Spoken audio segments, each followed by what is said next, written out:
You know, if you pick your nose, you'll get Alzheimer's disease? Well, maybe. I'm Paige, your pharmacist, and before everyone panics, I didn't believe this either, but there is some very limited data that proposes a possible mechanism, and it's actually kind of fascinating. The idea is that nose picking can damage or expose the olfactory mucosa, which is the tissue that's involved in smell. And if your hands are contaminated, that could theoretically allow for viral, bacterial, or fungal pathogens to travel through the nasal cavity.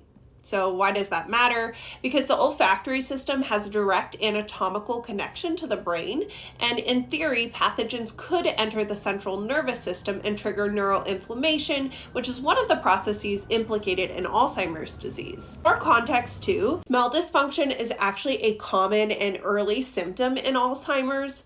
Chronic inflammation may also interfere with cerebrospinal fluid clearance and the removal of metabolic waste like amyloid beta from the brain.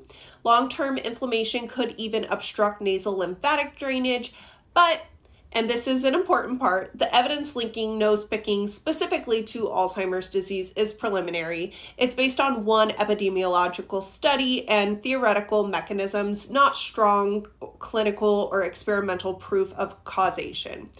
So no, nose picking does not mean you're going to get Alzheimer's per se, but also maybe don't aggressively dig your hands around in there, especially if they're dirty.